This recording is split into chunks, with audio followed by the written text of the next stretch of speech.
Frères et sœurs en Christ, que Dieu vous bénisse puissamment et abondamment au nom de Jésus-Christ.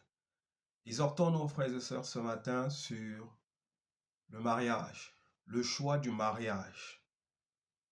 On ne choisit pas une femme pour un homme, ni un homme pour une femme. Un pasteur, un prophète ne donne pas une femme ou un mari à qui que ce soit. C'est la bénédiction de Dieu qui est donnée à tout un chacun de rencontrer son âme sœur. Personne ne peut te donner une femme. C'est la bénédiction de l'Éternel. C'est le sujet que nous allons partager. Parce que si tu fais le mauvais choix, cela va suivre d'un grand chagrin pour toute ta vie. Ça sera une catastrophe. Ça sera comme une carie, un cancer dans ton corps de faire un mauvais choix de mariage. C'est pour cela un pasteur ne peut pas te dire d'épouser tel ou de te marier avec tel. Ou un homme ou une amie ou une sœur ne peut pas te conseiller d'épouser tel. Mais c'est la grâce et la bénédiction de Dieu et c'est sa décision qui est importante. C'est ce que nous allons voir, frères et sœurs. Que le Seigneur Jésus-Christ soit au milieu de nous pour nous édifier. Père, nous ne prêchons pas la parole falsifiée. Nous ne disons pas les choses selon notre sagesse, mais selon ta sagesse qui a été révélée. Papa, enseigne-nous, exhorte-nous au nom de Jésus-Christ. Amen. Proverbe 18, verset 22, la Bible nous dit, Proverbe 18, verset 22, la Bible nous dit, « Celui qui trouve une femme a trouvé le bonheur. C'est une faveur qu'il a reçue de l'Éternel. » Frères et sœurs, celui qui trouve une femme a trouvé le bonheur. Que ce soit la femme ou l'homme, c'est une faveur qu'il a reçue de l'Éternel. Alors mon frère, si tu as trouvé la faveur que tu as reçue de l'Éternel, un homme ne peut plus bénir ton mariage. Donc les mariages pompeux qui se font dans les églises, dans des synagogues, c'est du n'importe quoi. Frères et sœurs, c'est Dieu qui bénit l'union de deux personnes. Celui qui trouve une femme a trouvé le bonheur. C'est une faveur qu'il a reçue de l'Éternel. Si tu as reçu une faveur de l'Éternel, mon frère, ma sœur, un homme n'a plus de faveur à te faire. Donc, ceux qui vont dans les églises pour être bénis par les pasteurs, ça, ce n'est pas divin. Ça ne vient pas de l'Éternel.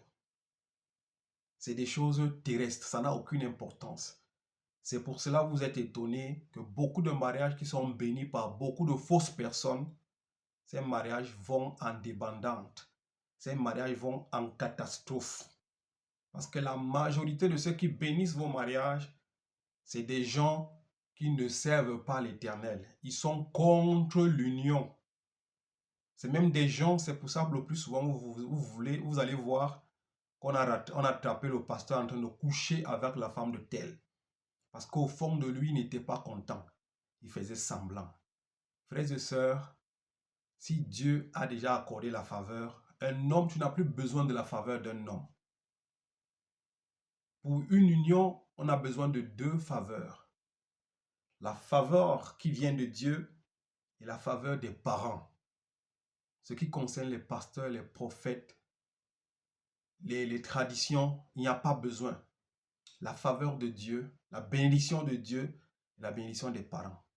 Tu n'as pas besoin, si Dieu t'a accordé une faveur de trouver une femme ou un homme, d'aller encore dans une assemblée ou église pour bénir ton mariage.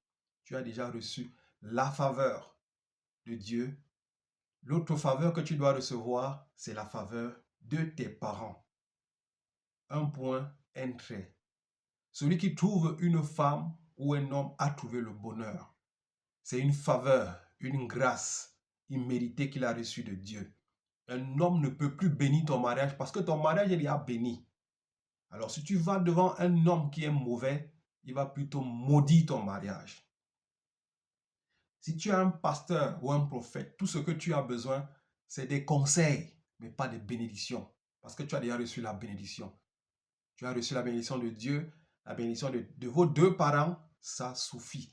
Maintenant, vous pouvez célébrer votre mariage, inviter tout le monde, mais vous n'avez pas besoin d'aller dans des églises pour célébrer les unions dans les églises. Parce que si un homme te donne une femme, c'est pour ça que vous voyez beaucoup de mariages, il y a des chagrins, il y a des femmes qui souffrent dans les foyers, des hommes qui souffrent parce que c'est le pasteur qui m'a dit d'épouser tel, parce que c'est le prophète qui a prophétisé de mon mariage, et après tu souffres. Ce n'est pas une faveur, ce n'est pas une grâce que tu as obtenue de Dieu, et même tes parents n'ont pas béni ce mariage, c'est pour ça que tu vas souffrir dans ce mariage. Tu as besoin de deux personnes pour te bénir. L'Éternel Dieu des armées qui t'accorde la faveur, le bonheur et la grâce, et tes parents qui t'ont envoyé au monde, que tu dois honorer. Voilà ce que tu dois recevoir. Frères et sœurs, Proverbe 10, très rapidement, Proverbe 10, verset 22 nous dit, c'est la bénédiction de l'Éternel qui enrichit et il ne la fait pas suivre d'un chagrin. C'est la bénédiction de l'Éternel qui enrichit et il ne la fait pas suivre d'un chagrin.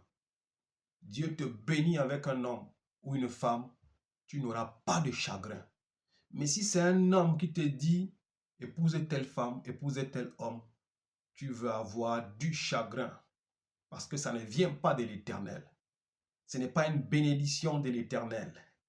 Un homme ne peut pas te faire le choix de ton mariage parce que c'est une union. Vous devenez une personne et c'est à vie. Donc, celui qui trouve une femme a trouvé le bonheur et c'est une grâce qu'il a obtenue de l'Éternel.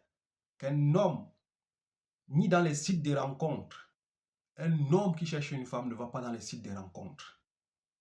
Un homme qui cherche une femme ne fait même pas l'effort de chercher la femme partout dans les réseaux sociaux. Dieu prévoit toutes choses pour ses enfants. Dieu prévoit toutes choses. Ne cherche pas ton mari, ne cherche pas ta femme. Dieu va te conduire vers ton mari, il va te conduire vers ta femme.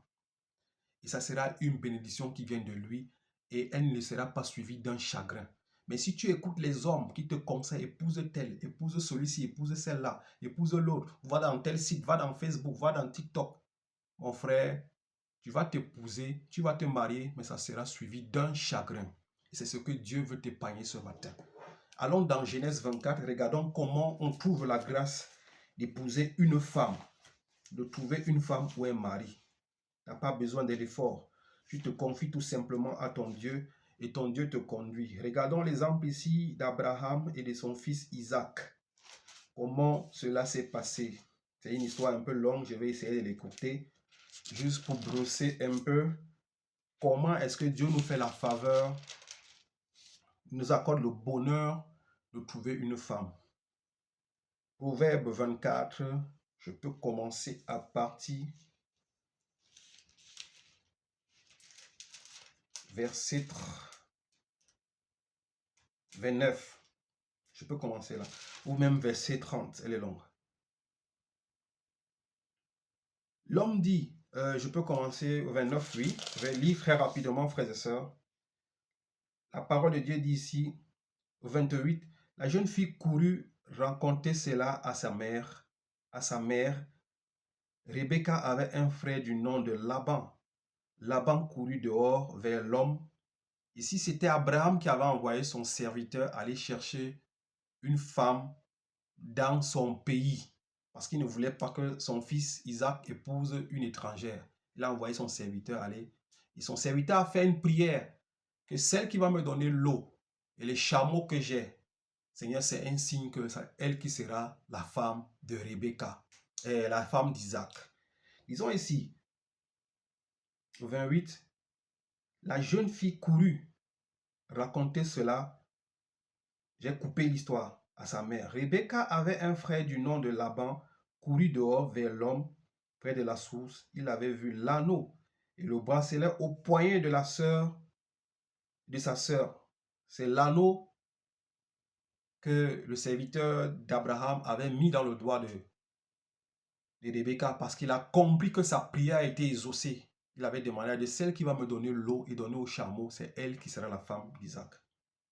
Il avait vu l'anneau, le bracelet au poignet de sa sœur, et il avait entendu sa sœur Rebecca dire, voici comment m'a parlé cet homme. Il vint donc vers cet homme, toujours près des chameaux, vers la source, et lui dit, viens, toi qui es béni de l'Éternel, pourquoi restes-tu dehors? J'ai préparé la maison et une place pour les chameaux. L'homme arriva à la maison, Laban fit décharger les chameaux, il donna de la paille et le fourrage aux chameaux, ainsi que l'eau pour laver les pieds de l'homme et de ses compagnons. Puis il leur servit à manger. Mais l'homme dit, je ne mangerai pas avant d'avoir dit ce que j'ai à dire. Parle, dit Laban. Alors il dit, je suis un serviteur d'Abraham. L'Éternel a comblé mon Seigneur de bénédictions, si bien qu'il est devenu puissant et il a donné des brebis à des bœufs et de l'argent, de l'or, des serviteurs, des servantes et des chameaux, des ânes. Sarah, sa femme, la femme de mon Seigneur, a donné dans sa vieillesse un fils, mon Seigneur. Il lui a fait don de tout ce qu'il possède. Mon Seigneur m'a fait prêter serment en disant, tu ne prendras pas pour mon fils une femme parmi les filles des Cananéens, dont j'habite le pays, mais tu iras prendre une femme pour mon fils dans la famille de mon père et dans mon champ, dans mon clan. J'ai dit à mon Seigneur, peut-être la femme ne voudra-t-elle pas me suivre, t-elle pas me suivre? Il m'a répondu, l'Éternel donc, l'Éternel devant qui j'ai marché enverra son ange avec toi et fera réussir ton voyage. Tu prendras pour mon fils une femme du clan et de la famille de mon père. Tu seras dégagé du serment que tu as fait quand tu seras allé trouver mon clan. Si on te l'accorde pas, tu seras dégagé du serment que tu m'as fait. Je suis arrivé aujourd'hui à la source et j'ai dit, Éternel Dieu de mon Seigneur Abraham, si tu veux bien faire réussir le voyage que j'accomplis, voici que je me tiens près de la source d'eau, que la jeune fille qui sortira pour puiser de l'eau, à qui je dirai, laisse-moi boire un peu d'eau de la cruche, et qui me répondra, bois, je puiserai aussi pour tes chameaux. Que cette jeune fille soit la femme que l'Éternel a destinée au voyage. Nous voyons que le serviteur d'Abraham ici avait prié que la jeune fille qui va lui donner à boire et à ses chameaux soit la femme d'Isaac. C'est une prière. La femme que tu cherches ou l'homme que tu cherches, tu dois demander en prière. Ce n'est pas dans les réseaux sociaux. Et Dieu va t'accorder sa bénédiction. Avant que j'aie fini de parler à moi-même, Rebecca est sortie, sa cruche sur l'épaule, elle est descendue à la source, a puisé de l'eau. Je lui ai dit, donne-moi à boire. Elle s'est empressée de descendre sa cruche de son épaule et a dit, bois, et je donnerai aussi à boire à tes chameaux. J'ai bu et elle aussi a donné à boire à mes chameaux. Je l'ai interrogée en disant, de qui es-tu la fille? Elle a répondu, je suis la fille de Bethuel.